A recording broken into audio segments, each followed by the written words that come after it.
Hello, welcome to Tea with Mully. We are here today with my dear friend Sowande Tichawonna, and he is the founder and CEO of Raceman TelePictures. He's also an amazing actor, filmmaker, community service advocate, so many things on so many levels, and I'm just so pleased to have you here with us today to talk about. Pleased to be here. Thanks. To talk about your passion and your purpose. So, you know, I'm fascinated about the history of why filmmaking. Filmmaking, believe it or not, was a cop-out for me.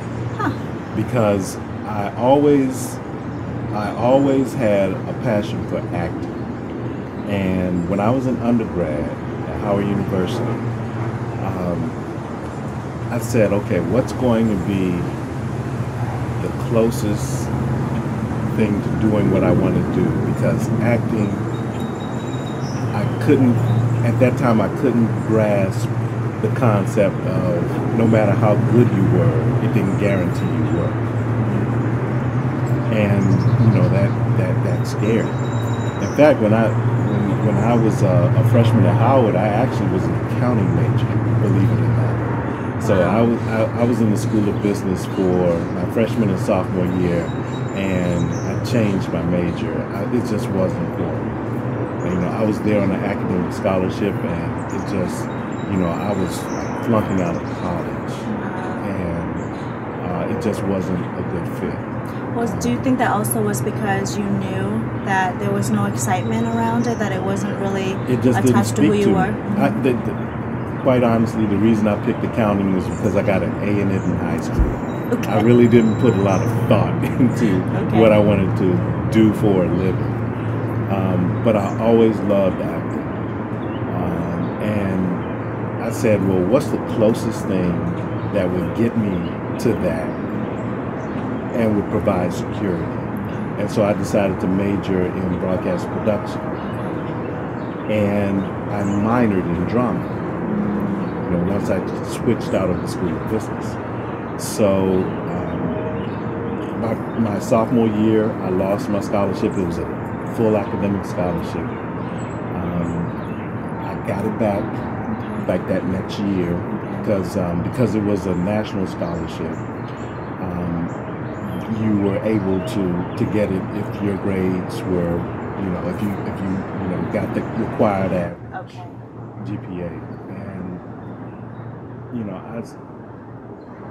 I really got into production. I really liked the elements of what brings a production together. I liked learning about it, so I got my scholarship back. I liked bringing a technical aspect to my passion. But the one thing I would recommend to anyone listening to this podcast, you know, don't get so consumed with your plan B. Follow your passion and do it, because if you don't follow your passion, what will happen is years will go by, that passion is not going anywhere.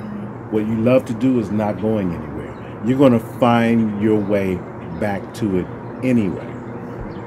So it's just, you know, you can take the direct route, or you can take the more circuitous route, like I did, and you know, it'll be years after you know, until you follow your passion again. But that was how I got my start in the business. You know, now let's go back to before you went to school and you decided to study broadcast and production and then minored in drama. How did you know? Like, do you remember a time when you knew that acting was your thing, that it was your passion and something you wanted to become your craft? Share that moment with us. When I was in School of Communications, minoring in drama, I had the good fortune to take a class called Beginning Directing with a teacher who was a veteran in the business. Her name was Vera Katz, and people who, especially Howard University alums who are actors, know Vera Katz. She's a legend. She had the foresight to every Friday bring a professional from the industry to speak to us. So through that class, I met Cap Calloway. I met Debbie Allen, who's also a Howard alum and was producer of the show A Different World. But the person who impressed me the most was Richard Wesley. Richard Wesley is a playwright whose play we would dissect in beginning directing. Okay. And I was really I'd never heard of him before, but his work spoke volumes. And he came and spoke, and at the end of his presentation, he said, "I'll give you my contact, reach out to me." And I did. And I called him. Did. Yeah, I called him. He lived in New Jersey. So I called him, and he said, "Wow, I've given, I don't know how countless lectures and told people to reach out to me. Do you realize that you're the first person who did it?" And I was like, "Really?" So I went to visit him, and he forgot that we had set the appointment. And I was heartbroken. I was knocking on his door and no one answered. And so I waited. I drove from Washington, D.C. to Montclair, New Jersey, and knocked on this man's door. No one was home. And luckily, because I didn't have anywhere to go, so luckily he showed up about 10, 15 minutes later. Wow. And he looked at me like, "Were we supposed to meet today?" And I was like, "Oh man." He's like, "That's all right, come and hop in the car." So I went in the car with him, and I got a first-hand experience with the business. He had written a script, and he was going over it with his producer, and he was just putting X's through a script, and I was like, "How can you do that to your, because your script is your baby." It's like, how can you do this to your baby? And I got a first-hand experience to the business like that. And later we spoke and talked about, he gave an honest assessment of the work I had done as a student, which wasn't that good. And he was the first person that sat me down, was honest with me, and said, "Okay, I see the potential here, but you need to improve X, Y, and Z." And because it was coming from this man who wrote The Mighty Gents, which was the stage play that launched Morgan Freeman's career, it meant a lot. His words meant a lot to me. And we've become friends over the years, and he still remains my mentor to this day. He also wrote the screenplay for Uptown Saturday Night and Let's Do It Again. So, these films starred Ossie Davis and Bill Cosby and Harry Belafonte. All of these people who were not only actors but were activists. I coined a term back in the 90s called actorists, for people who advocated for their whatever cause, and used their celebrity to further cause. So learning from the man who wrote the screenplay for these brilliant actors and actresses has left an indelible mark on my career as a filmmaker and an actor. So that's what inspired me. Yeah. So we talked about your first true experience of being enlightened by the opportunity to act, being exposed to who I would consider your mentor, your first true mentor in the acting realm. So with that in mind, what does mentorship mean to you today? How has that experience and how it shaped you allowed you to do the same for others?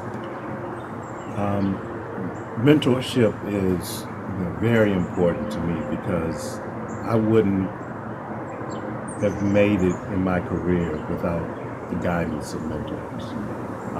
I mentioned earlier Richard Wesley as a mentor, and what's interesting is that I met him my senior year. So I met him in, I think, like April or maybe, yeah, late April. Went to his house in May, graduated. Shortly after I graduated. Okay. I graduated on my birthday. It was just a magical time for me. And a month later, I worked with Richard's mentor. It's my first job in the industry, and that's with Ozzie Davis and Ruby D. They had a production company called Emmeline 2 Productions, where they had a slate of films that covered just all different types of minorities. So the elderly, of course, African Americans, and it was a variety of formats: drama, comedy, historical fiction, and they were looking for production assistants. And because I was, very active in the school communications, I worked as a student intern at the TV station, where they actually had their offices during this production. I was a production assistant for, and Ozzie always made a conscious effort to get back. So I'm watching these men, these veterans, these celebrities, always taking the time out to help someone brand new to the business.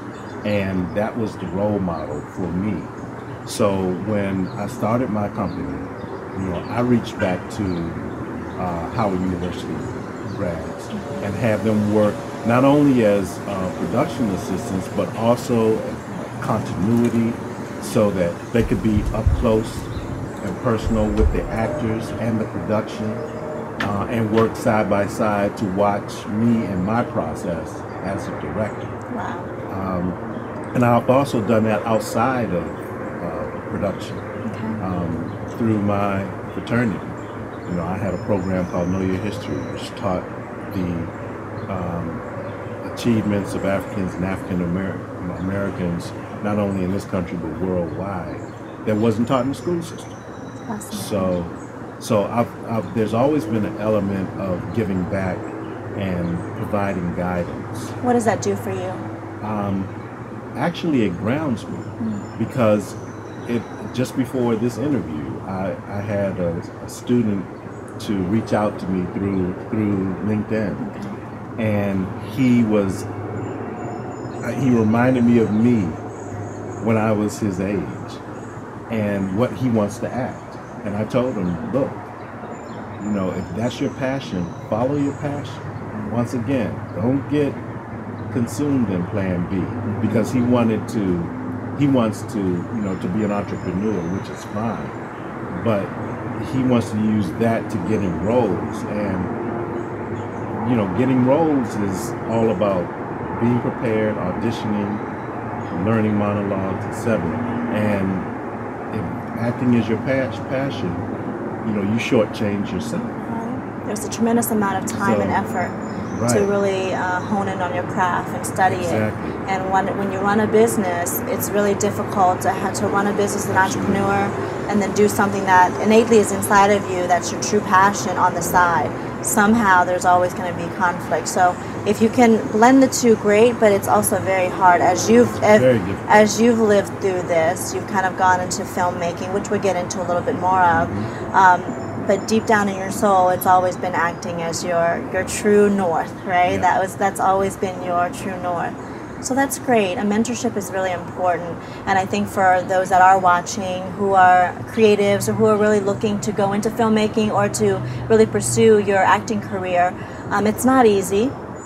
And yet at the same time, as you mentioned, if it's inside of you, ingrained in you, it will never go away. So you're going to find your way back to it. Right. Just like you have, right? Yeah.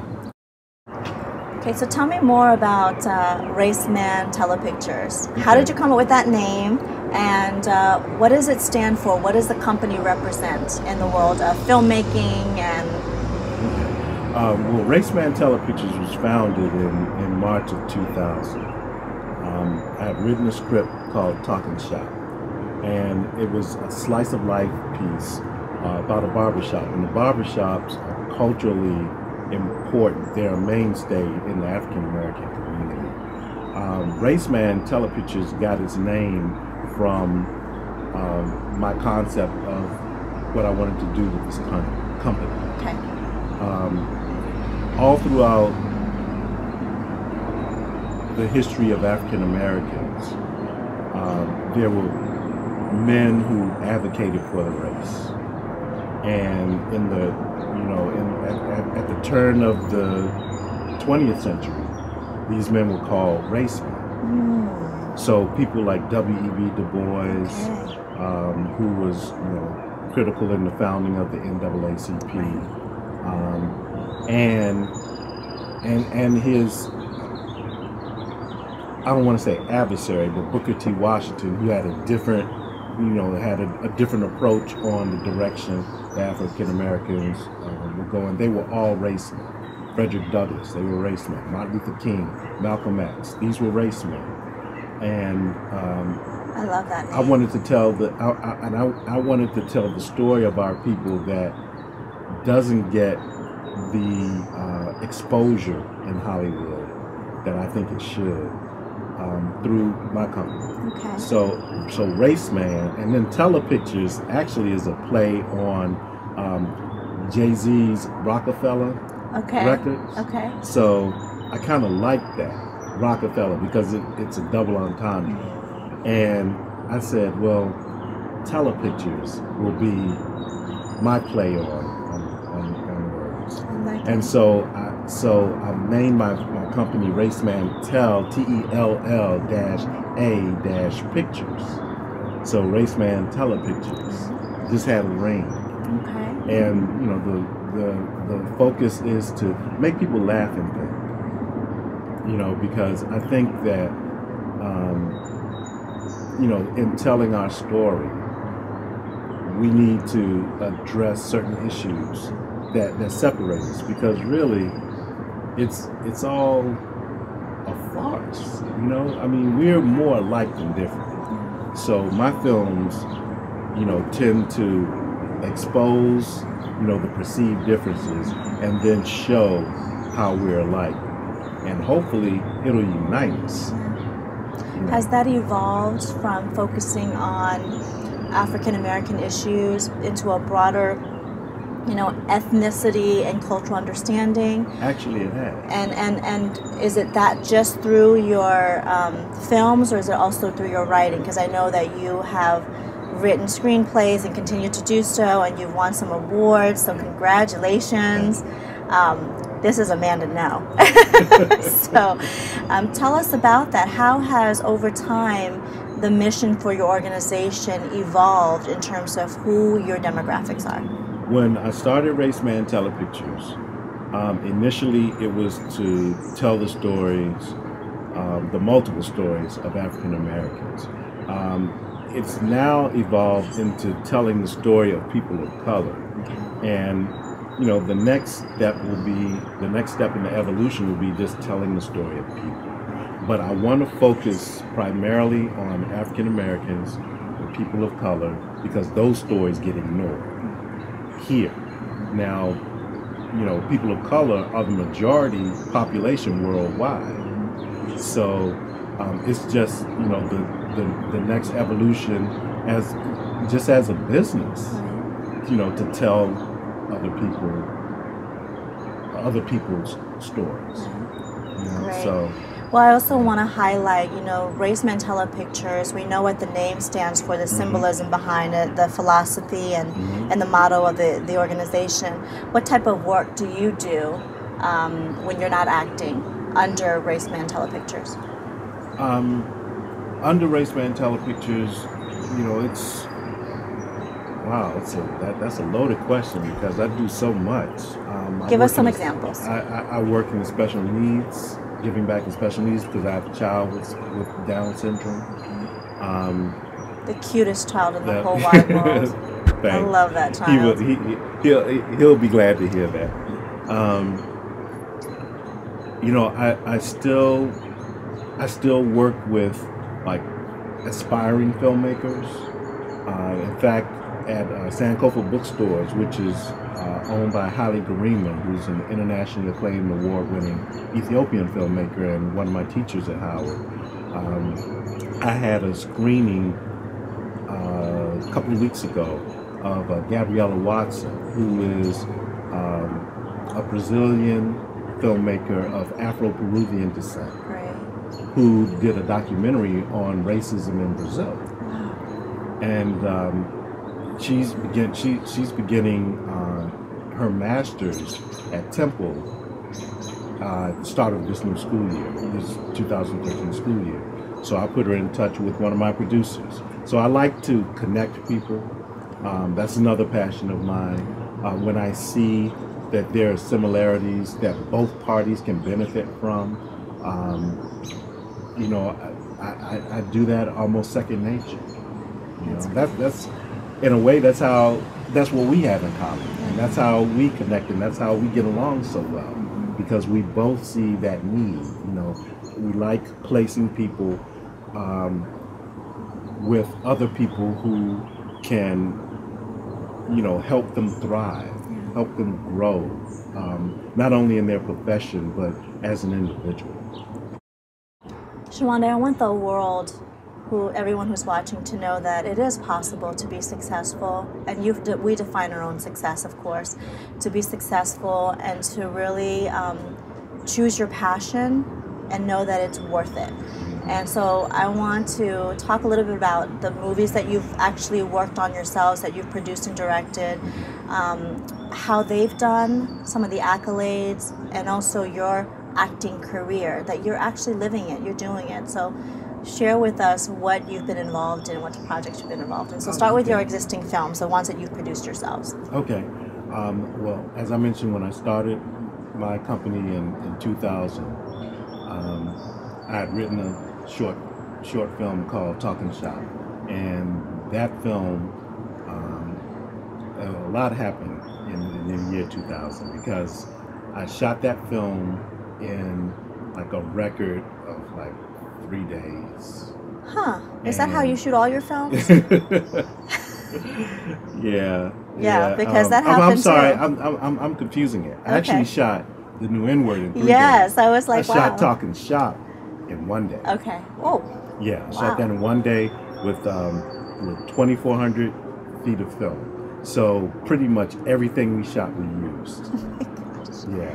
That's amazing. Every frame of footage we shot, we used. And I shot that in June, I believe.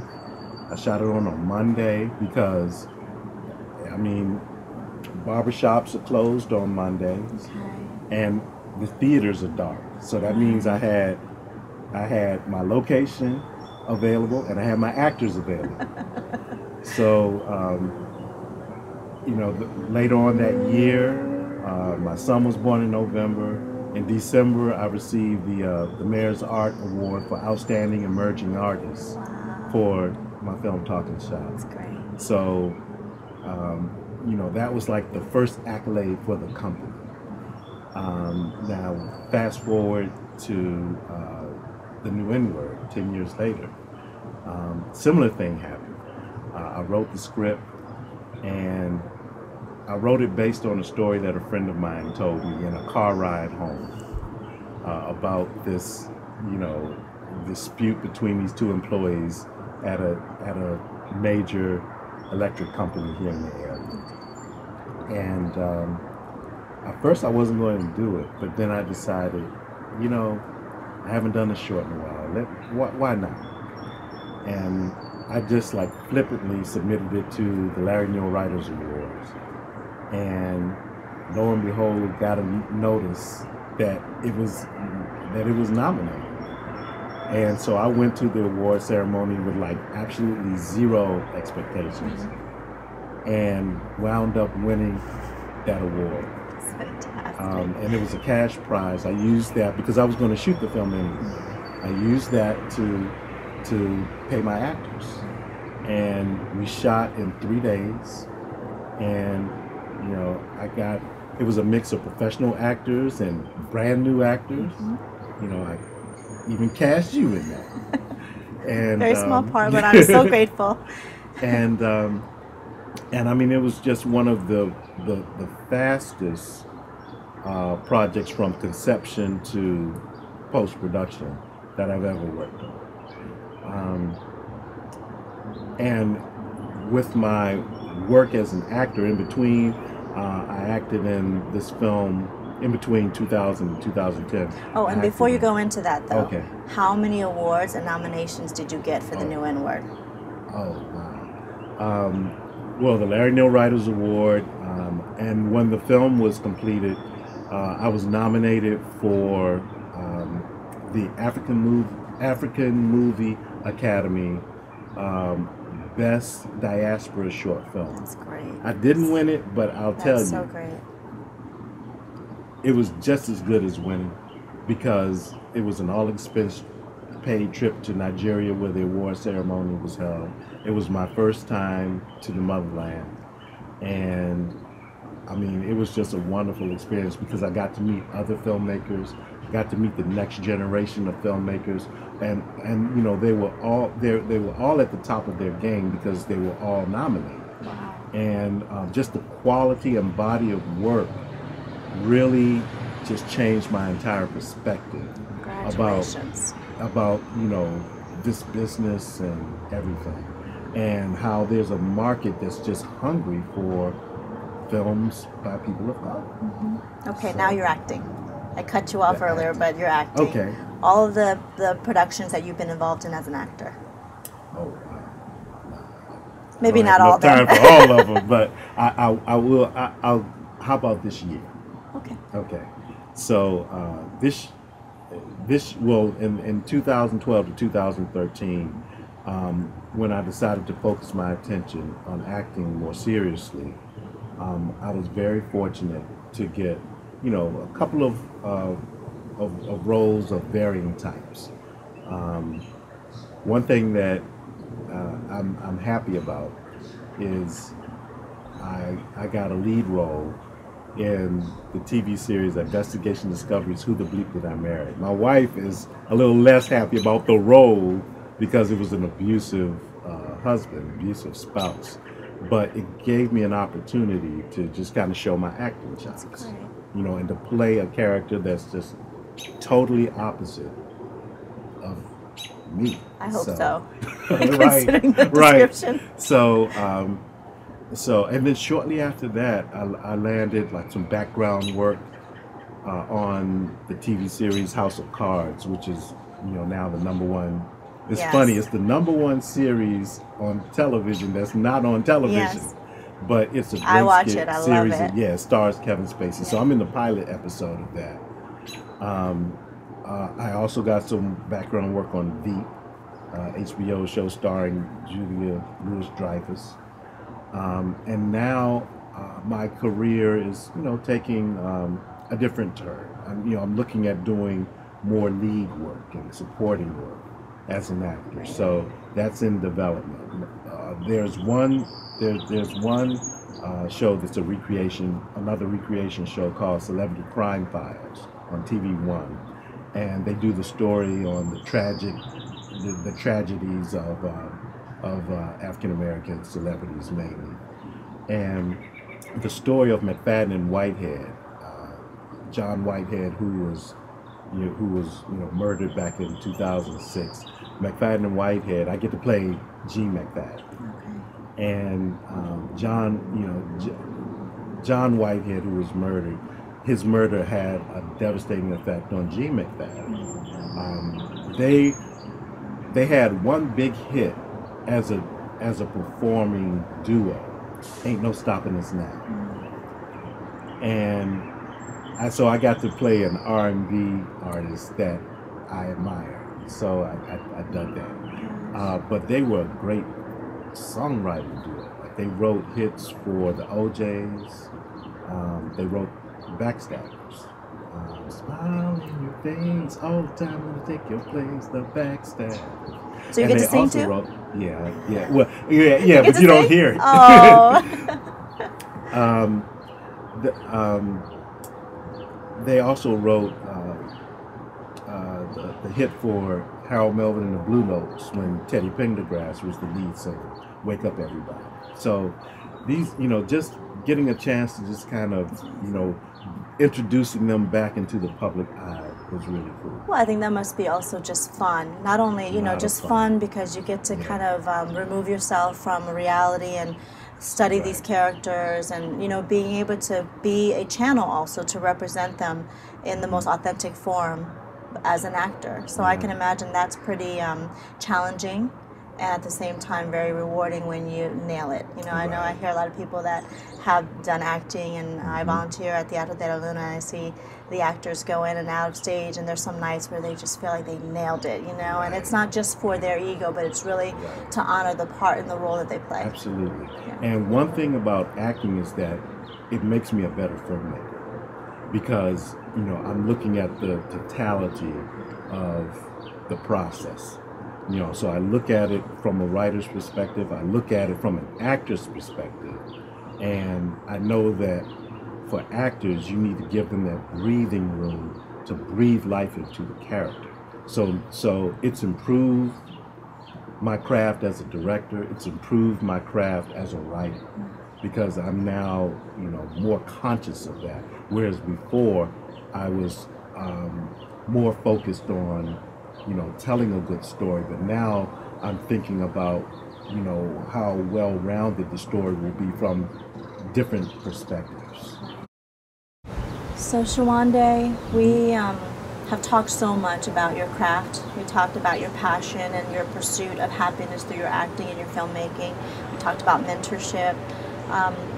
What we haven't talked about is what inspires and motivates you in life. You know, I know you have a beautiful family, you have a child who is also very beautiful, dynamic, he has special needs.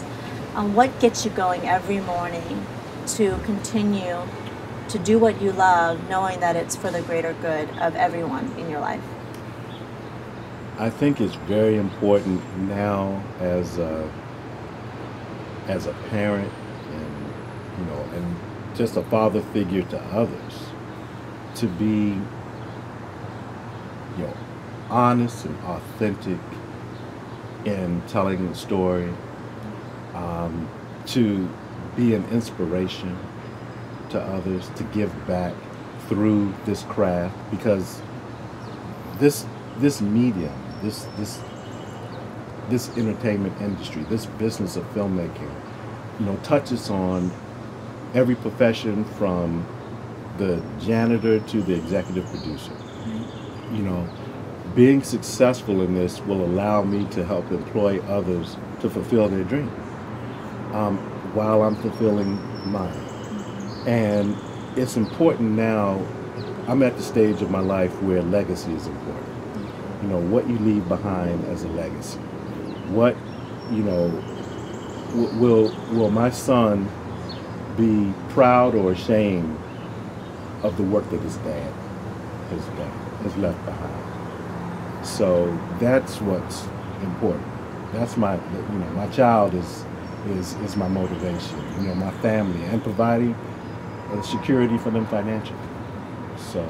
And what final thoughts and words would you like to share with those watching that are interested in pursuing acting, or not just acting, but interested in pursuing the roles that the entertainment industry might provide for them, or want to tell stories in their own way? Maybe it's through film, maybe it's through photography, just the creative way of expressing yourself.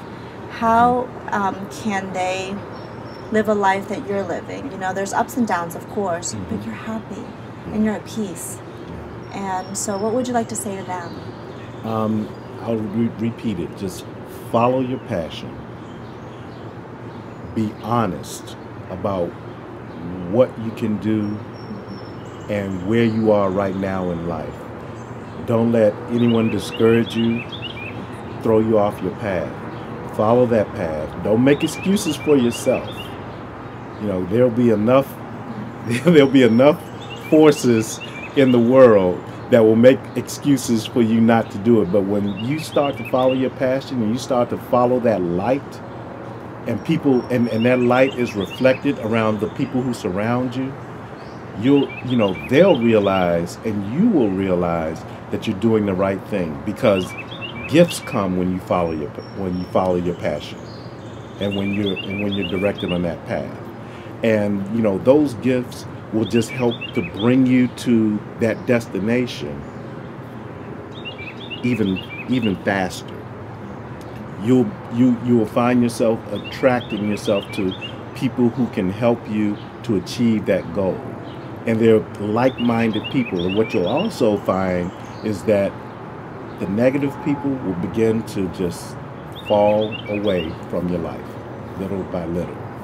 And that's just the natural evolution of attaining peace and joy and happiness. And you've got to appreciate the journey, appreciate where you are right now. And that's going to be a struggle because, forces will just, they can overwhelm you. But you just have to stay focused and keep on keeping on.